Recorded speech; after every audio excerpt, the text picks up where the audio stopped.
le replay dont vous allez pouvoir profiter.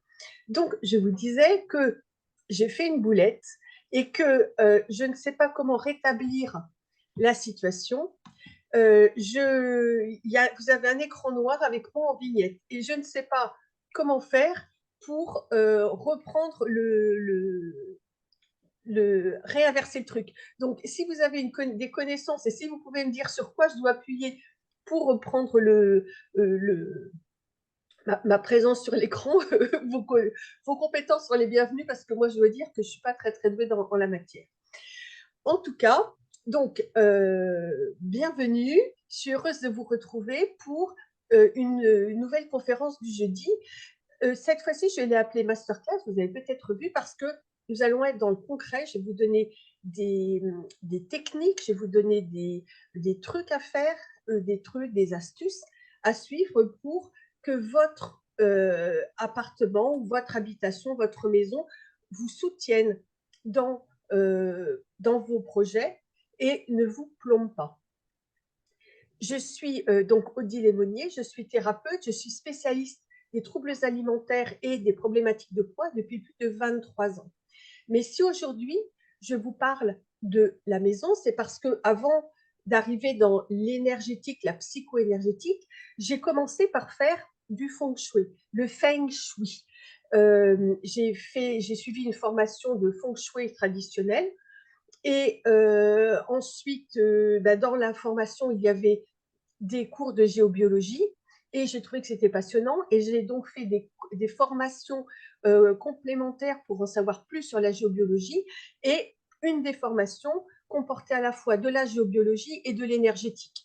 Et c'est comme ça que de l'énergétique, j'ai évolué vers la psycho-énergétique. Vous voyez le lien. Donc, c'est la raison pour laquelle, avec mes formations en fonction et en comment dirais-je, en géobiologie, que je peux vous apporter des informations pour vous aider à mieux, à libérer toutes les énergies qui vous plombent dans la maison. Nous allons voir les choses en 3 points. Le premier, ça va être le lieu lui-même, l'importance du lieu et son impact sur votre vie. Le deuxième point, ça va être les énergies qui sont dans la maison et les mémoires énergétiques qui sont dans la maison et en quoi elles impactent votre vie. Et puis enfin, le troisième point, ça va être l'importance de l'ordre dans votre vie et dans votre psychisme. Le premier point, donc, ça va être le terme de, on va être dans la géobiologie. La Terre, comme vous le savez, ce n'est pas un gros caillou. Il y a des failles, il y a des cours d'eau souterrains, il y a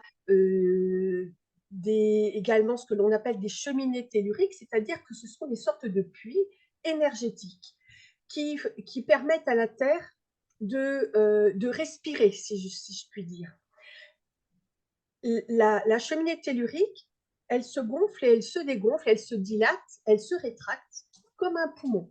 Et toutes les 30 secondes, l'énergie monte, la cheminée tellurique se dilate, l'énergie redescend et la cheminée tellurique se rétrécit. Et puis, il y a des racines. Ce qui fait que quand vous avez une cheminée tellurique qui est sous votre maison, eh bien, l'énergie de la maison et votre énergie à vous est impactée. Si votre lit est au-dessus, eh bien, ça peut perturber votre sommeil.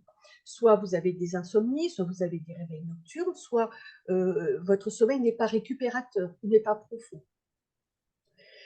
Il y a des techniques qui sont très simples pour les libérer, mais là, vous avez besoin de l'aide d'une aide extérieure pour savoir où elles sont dans votre maison. L'autre chose, c'est la présence de cours d'eau souterrains. Là, c'est pareil. Là, vous avez besoin d'un géobiologue pour neutraliser, pour déplacer les cheminées telluriques, ça se déplace, ou pour neutraliser les cours d'eau ou les failles sous votre maison. Toutefois, il y a je voudrais insister sur quelque chose qui m'a souvent été dit. On m'a souvent dit: «Ah mais oui, mais ma maison, je dors bien, je suis bien installée parce que mon lit est au nord». Ça, c'est une croyance fausse. Parce que vous savez bien comment sont les maisons quand on arrive, quand on emménage dans une maison, la plupart du temps, il y a un espace avec deux prises. Et hop, on met le lit entre les deux. Et souvent, bien, il y a une fenêtre d'un côté, une porte, peut-être un placard, et puis on n'a pas tellement de choix finalement. Et on met le lit à cet endroit-là. Et c'est pas forcément le bon endroit. C'est pas forcément, le lit a été placé là d'une façon pratique, mais c'est pas forcément le meilleur endroit où on peut dormir. Est-ce que vous, mettez-le moi dans le, euh, attendez, je vois, il n'y a pas de son, Jean-Pierre. Est-ce que vous pouvez me dire si, s'il y a du son maintenant?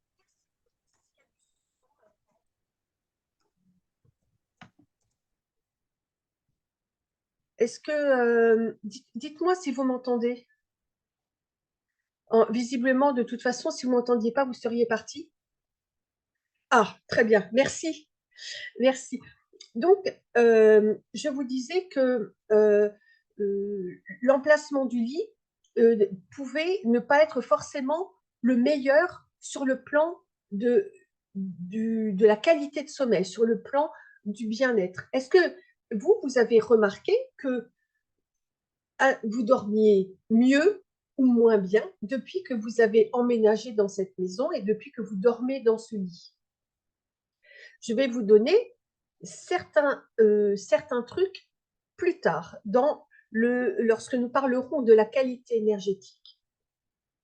Vous voyez, quand j'ai emménagé dans ma nouvelle maison à Dinard, il y avait une cheminée, une fenêtre à droite, une fenêtre à gauche, la porte dans le dos, et le lit du propriétaire précédent était dans un coin. Et moi, j'ai mis mon lit à cet endroit-là. Sauf que je n'arrivais pas à fermer l'œil.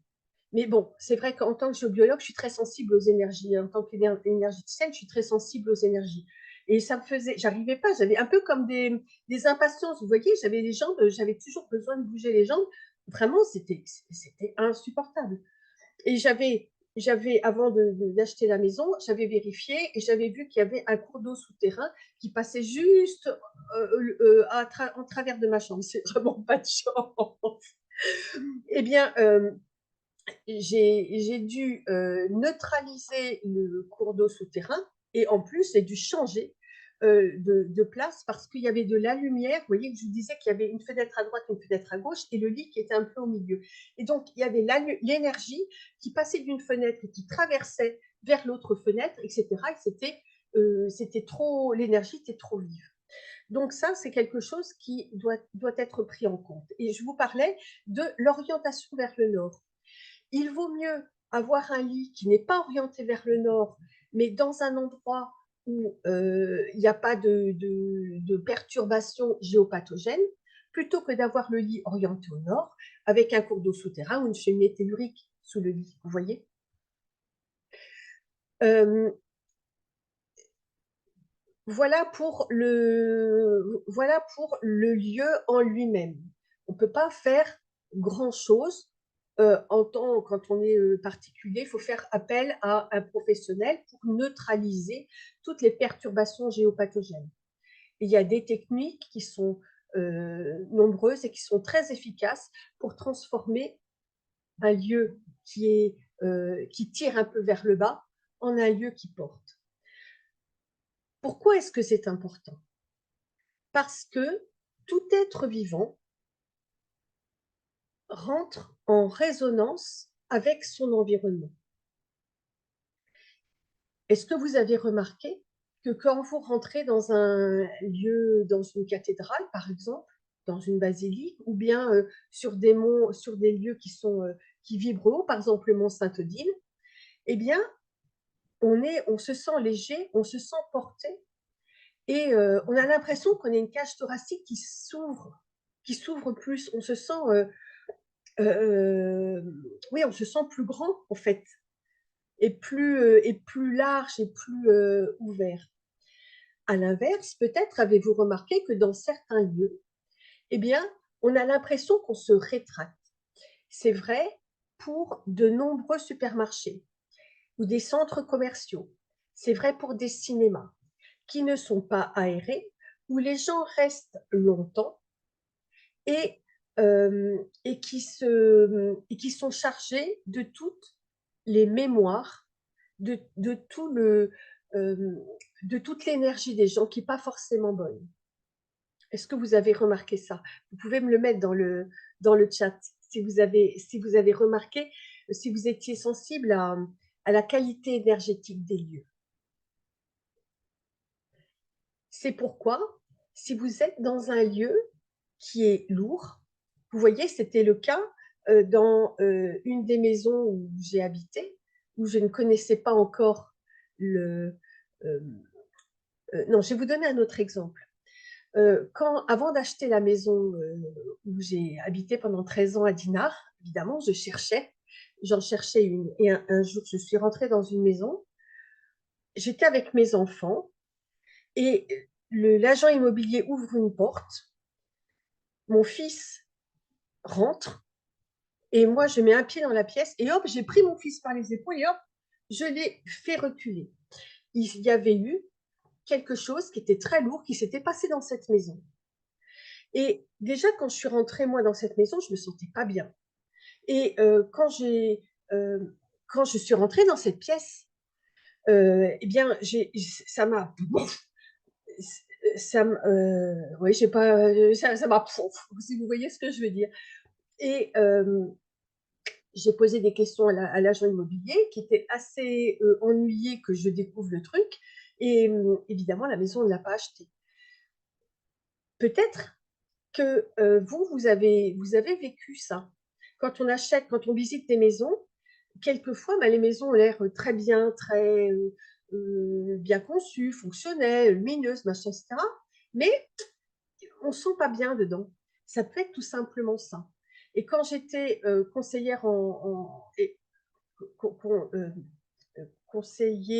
consultante en feng shui, je travaillais beaucoup avec les agences immobilières parce qu'il y avait des maisons qui ne se vendaient pas alors qu'elles avaient tous les atouts pour elles, et simplement il fallait nettoyer l'énergie pour que les gens se sentent bien et aient envie de l'acheter. Et très souvent, eh bien, dans les 3 mois après mon passage, ben, la maison était vendue alors que ça faisait 1 an ou 2 qu'elle était sur le marché. Donc, c'est important de faire en sorte que l'énergie du lieu soit le plus pure possible, le plus élevé possible, qu'elle vous porte et qu'elle ne vous plombe pas. Si vous vous sentez plombé, d'abord, donc, ou même si la maison vous plombe, même si vous ne le ressentez pas, peut-être que vous allez vous sentir fatigué. Peut-être que vous allez mal dormir, c'est ce que je vous disais tout à l'heure. Peut-être que vous allez vous sentir mal. Et vous allez manger, soit pour vous redonner plus d'énergie, soit pour vous soutenir, soit pour vous réconforter, soit pour vous consoler ou remplir un vide intérieur qui est attisé par l'état énergétique de la maison. D'où l'importance d'avoir une énergie qui vous soutient et qui ne vous tire pas vers le bas. On en arrive au deuxième point qui découle de ce que je viens de vous dire. Les, les, les êtres vivants, et en particulier les êtres humains, sont des êtres électriques. Nos cellules sont électriques. Vous vous souvenez de nos cours de SVT qu'on appelait ça quand on était de biologie, quand on était enfant. Euh, vous vous souvenez, on avait vu que les cellules étaient électriques, le noyau, la membrane extérieure, etc., plus moins. Et en tant que corps électrique, nous émettons une énergie. Et en tant qu'être humain, cette énergie, elle est chargée de nos émotions. Est-ce que vous avez vous connaissez cette émission, cette expression, l'énergie était à couper au couteau. C'est exactement ça. On rentre et on sent dans une pièce, par exemple, après une colère, une vive colère de quelqu'un, on sent que l'énergie est à couper au couteau. On sent, vous voyez, quand je vous donnais l'exemple de la chambre dans laquelle j'ai vite ressorti mon fils parce que l'énergie n'était pas bonne, eh bien, il y avait eu quelqu'un qui avait été gravement malade dans cette pièce. Et pendant toute sa maladie, cette personne a émise de la souffrance, peut-être de la peur de mourir, peut-être du chagrin, etc. Enfin, tout ce qu'on peut imaginer dans cas de grave maladie. Et la maison s'était imprégnée de cette souffrance. Il y a, quand on parle de, vous avez peut-être déjà entendu parler, de maison à divorce. Et ça procède exactement de la même chose. Un couple en divorce se dispute, il y a de la colère, il y a de l'agressivité, il peut y avoir de la violence. Et quand la maison n'est pas nettoyée et que eh bien, un autre couple vient euh, habiter cette maison, eh bien, il va sentir cette agressivité, cette violence. Et petit à petit, petit à petit, petit à petit, eh bien, lui aussi va se sentir agressif et violent. Et ça va entraîner un divorce. Et au moment du divorce, la maison va être vendue et hop, c'est reparti. Donc, c'est important de, de prendre conscience de ça parce que ça se nettoie et ça se nettoie très facilement. Et là, vous allez pouvoir le faire et je vais vous montrer comment dans un instant. Euh, donc, mais je n'ai pas terminé mon explication. Donc, en tant que corps électrique, donc, nous émettons une énergie qui est chargée de nos émotions. Et cette énergie va, va être absorbée par les murs, par le plafond, par le sol et par les meubles, et également par les bijoux. Si vous achetez des bijoux d'occasion, attention. Si vous achetez des pierres, attention, qui les a portées, qui les a manipulées. Elles peuvent être, les bijoux particulièrement, parce qu'ils sont portés très souvent contre, même quelquefois le décolleté, la peau, sur les mains, etc.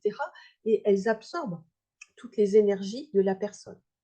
Les meubles, particulièrement, mais les meubles anciens, mais pas seulement, portent aussi l'histoire de leurs propriétaires. Les maisons portent l'histoire de tous les habitants qui se sont succédés dans cette maison, avec leur peur, avec leur chagrin, avec leur souffrance, leur deuil, les chômages, les divorces, les disputes, etc., etc. Et ces énergies-là sont beaucoup plus lourdes que les énergies de joie. Il y en a aussi, heureusement, mais ce sont les énergies basses qui vous tirent vers le bas. Les énergies hautes limitent un petit peu contrebalance un petit peu, mais pas suffisamment. Alors, comment faire pour nettoyer son habitation de ces énergies? Je vais vous donner 3 trucs. Le premier, ça va être d'acheter de la sauge blanche. Voilà, ça s'achète dans les magasins bio. C'est de la sauge blanche. Il y a de la sauge verte que vous pouvez utiliser en tisane, mais ça, c'est de la sauge blanche. Et elle est très, très efficace pour nettoyer les lieux.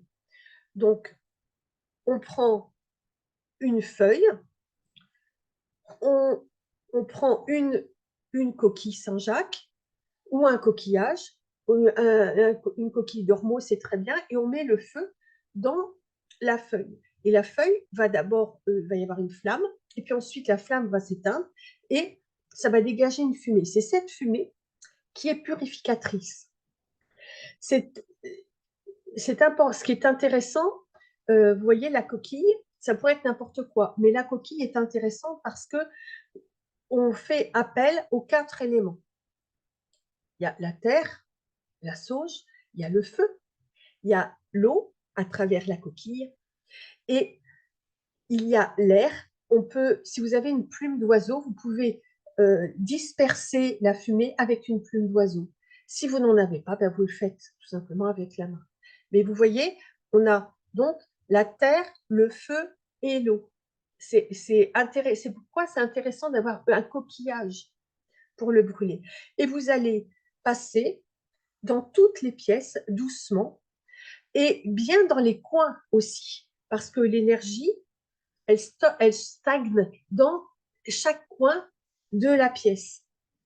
Vous allez le faire dans le sens inverse des aiguilles d'une montre, de haut en bas, comme ça, hop, et vous faites tout le tour de la maison, doucement, pour qu'il y ait une fumée qui se dégage.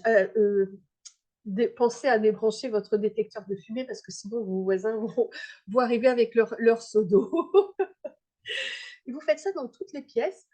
Pensez à ouvrir les portes de vos meubles, les tiroirs, pour que la poussière, la fumée pénètre partout. Vous allez attendre une demi-heure et ensuite ouvrir grand les fenêtres pour que toute l'énergie qui est usée puisse se libérer et être évacuée. La deuxième chose que vous allez pouvoir faire en complément sera ça s'appelle le clapping. On peut le faire aussi avec des cymbales tibétaines. Vous savez, ce sont des disques en métal qui sont reliés avec un cordon de cuir. On fait cling et on laisse vibrer. Si vous n'en avez pas, vous le faites avec le clapping, c'est-à-dire que vous allez mettre vos mains horizontalement comme ça et vous allez taper 3 fois dans chaque coin de votre pièce, en bas, à hauteur d'homme. Donc en bas, c'est hauteur de terre, à hauteur d'homme. Et alors, plus fort que, je veux pas, enfin, il faut que ce soit sonore, hein. Je ne le fais pas parce que je ne suis pas dans la bonne position. Et puis aussi, le plus haut possible dans le plafond, hauteur de ciel. La terre, l'homme et le ciel. Et vous le faites toujours dans le sens inverse des aiguilles d'une montre, 3 fois en bas, 3 fois au milieu, 3 fois au niveau du ciel, dans chaque coin. Et ensuite, vous vous mettez au milieu de la pièce et vous recommencez 3 fois le sol, 3 fois au niveau de l'homme et 3 fois au niveau du ciel. Et ensuite, vous passez comme ça dans toutes les pièces. Ne le faites pas en pensant à autre chose. Faites-le en conscience. Pensez que le son de vos mains purifie à un autre niveau que la sauge blanche. Ce nettoyage va être complémentaire et rentrer en synergie avec le nettoyage de la sauge blanche et potentialiser la purification. Et prenez votre temps et faites-le en conscience. Si vous avez envie d'écouter, de mettre de la musique, faites-le. Pas du hard rock, mais ça peut être du Mozart, ça peut être une messe, de Bach, une messe de Mozart, ça peut être de la musique de méditation, ça peut être des chants amérindiens, de chamans amérindiens. Vous voyez, ça peut être ça.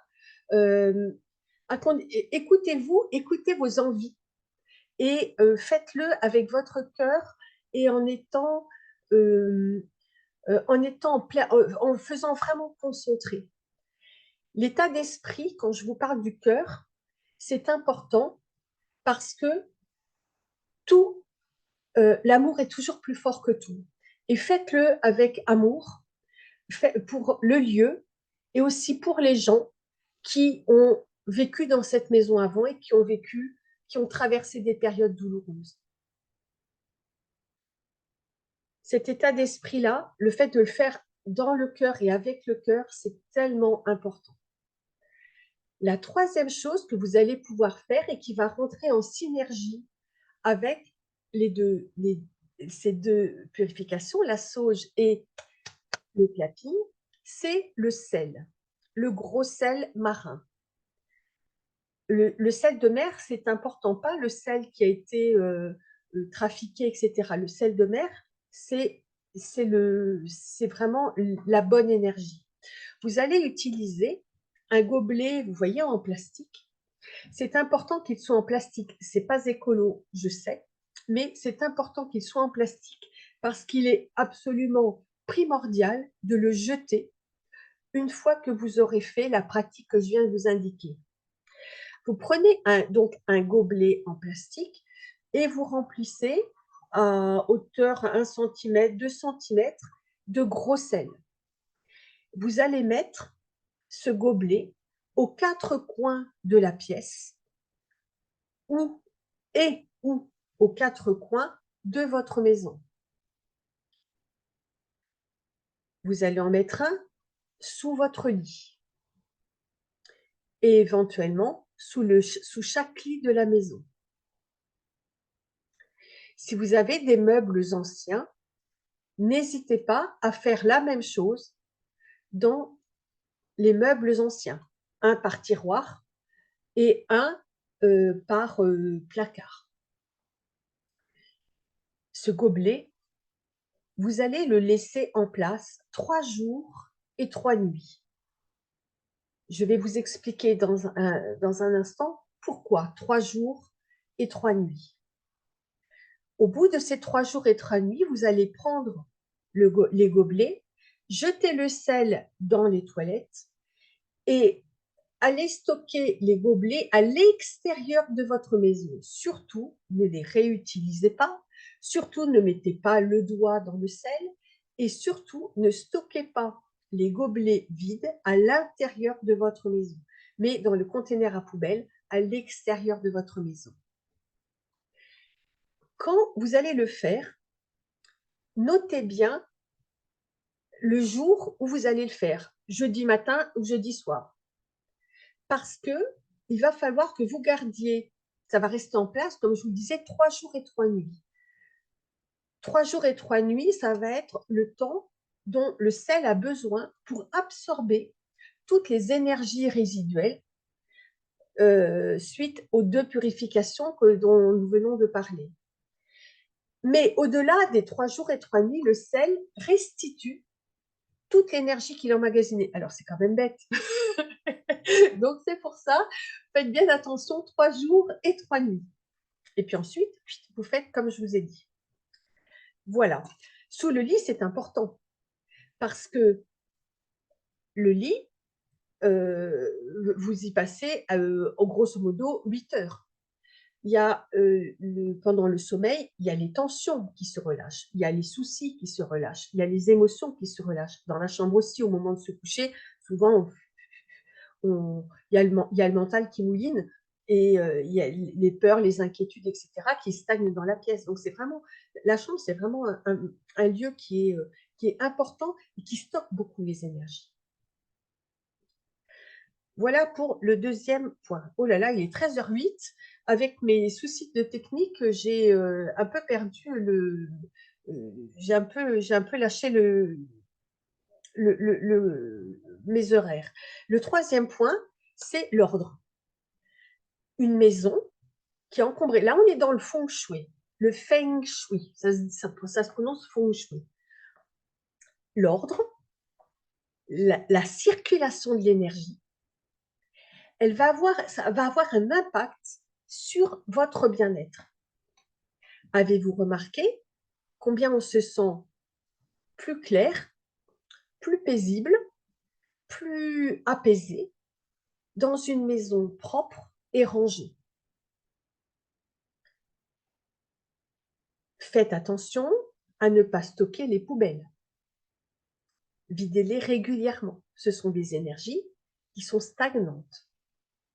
Mais pensez à ne pas laisser régner le désordre et pensez à ne pas laisser régner aussi la saleté. Nettoyer, ranger va vous permettre de vous libérer l'esprit. Vous savez que la maison, notre habitation, c'est le prolongement de nous-mêmes. Et si vous vivez dans un endroit qui est en désordre, d'abord, c'est difficile de faire le ménage. L'énergie ne va pas pouvoir circuler. Les idées dans votre tête ne vont pas, et votre créativité ne va pas pouvoir circuler. Vous allez vous sentir plongé, plombé. Et de la même façon, votre environnement va vous renvoyer du négatif sur vous. C'est le désordre dans ma tête, je ne sais pas me diriger, je ne vois pas clair dans ma vie, dans mes projets, je me fais envahir par des idées parasites. C'est ça que votre maison vous renvoie sur vous. Et toute cette vision-là, elle ne vous tire pas vers le haut, elle ne vous porte pas, elle vous bouffe, elle vous plombe. Donc, pensez-y à faire en sorte que votre lieu soit clair, aéré, rangé, que l'énergie, la lumière circule. Pensez à aérer, ça permet aux énergies de se renouveler. Et très souvent, alors là, on est dans la chimie, mais vous avez sans doute entendu dire que souvent, nos maisons sont souvent plus polluées que l'air extérieur, même quand on habite dans des grandes villes. Parce que les constituants volatiles des peintures, des produits d'entretien, des vernis pour les meubles, etc., libèrent des particules qui sont pas forcément agréables pour la santé. Donc, il est important d'aérer. Et puis, en plus, ça évite l'humidité, etc. L'humidité, l'air humide, qui est dans la maison est plus difficile à chauffer que l'air sec qui vient de l'extérieur. Donc, c'est important d'aérer. Puis, une fois que c'est aéré, on sent, on respire. C'est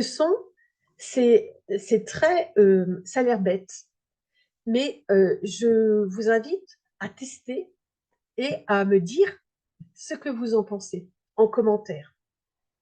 N'hésitez pas à me dire si vous l'avez déjà vécu. Alors je ne suis pas Marie Kondo, vous savez, Marie Kondo, la japonaise qui est la reine du rangement. Je ne prétends pas être Marie Kondo, mais en feng shui, on dit tout ce que vous n'avez pas utilisé depuis 1 an, vous n'allez pas le réutiliser. Et je vous invite à faire le tri dans vos placards. Si tout est rangé sous vos yeux, mais que vous savez que si vous ouvrez un placard, il y a tout qui vous tombe sur la tête, il va y avoir quand même l'idée que c'est surchargé.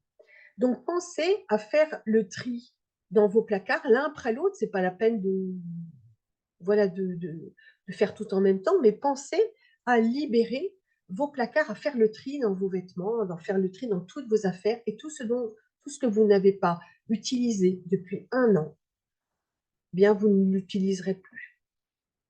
Donc, vous pouvez vous en débarrasser, le revendre, le donner ou le jeter si c'est cassé, si c'est abîmé. Et le fait de sentir que votre maison respire, que l'espace, vous reprenez la maîtrise de votre espace, de votre environnement, va vous faire un bien fou sur le mental. Et le fait de vous sentir dans la maîtrise de votre environnement,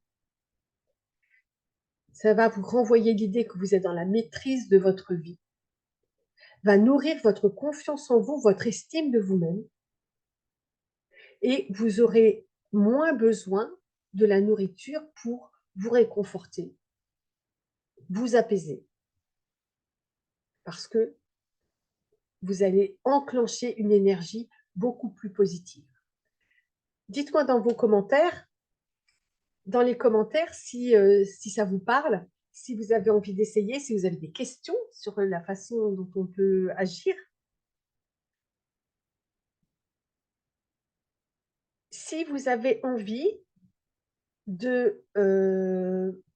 je mets le lien pour un rendez-vous. Si vous avez envie d'aller plus loin, Si vous avez des questions sur ce que je viens de vous dire, euh, si vous avez besoin d'aide, n'hésitez pas à prendre rendez-vous pour, euh, euh, donc un entretien de 45 minutes. Je me rends compte que c'est pas forcément le lien que je voulais vous mettre, mais ça fait rien, il marche aussi. Euh, donc pendant 45 minutes, c'est un rendez-vous que je vous offre, du temps que je vous offre, et je suis contente de le faire pour vous aider. C'est ma contribution de colibri euh, à, aux autres, pour chacun de vous. Euh, donc c'est 45 minutes que je vous offre, et vous pourrez me poser toutes les questions que vous voulez. Vous avez besoin d'écoute, vous avez besoin de partager des choses, eh bien, je suis là pour vous. Euh, j'ai mis en place ce rendez-vous parce que je me suis dit, qu'est-ce que je peux faire? En quoi je peux aider les autres? Comment je peux être là pour vous? Et je me suis dit, ben, en fait, c'est répondre à des questions, c'est accompagner pour aller plus loin, pour lever des ambiguïtés, lever des interrogations, etc. Donc voilà, je suis là pour vous. Je vous remercie beaucoup pour votre attention. N'hésitez pas donc à me contacter si vous avez besoin. N'hésitez pas à revenir jeudi prochain pour une nouvelle conférence. Je ne sais pas encore de quoi on va parler, mais je trouverai bien. Euh, et je vous souhaite une très bonne journée. Et encore merci pour votre attention. À bientôt. J'ai oublié de dire que l'enregistrement est en cours et vous allez pouvoir retrouver le replay à ce même endroit à partir de probablement demain, le temps que ça mouline. Voilà, je vous souhaite une bonne journée. À bientôt.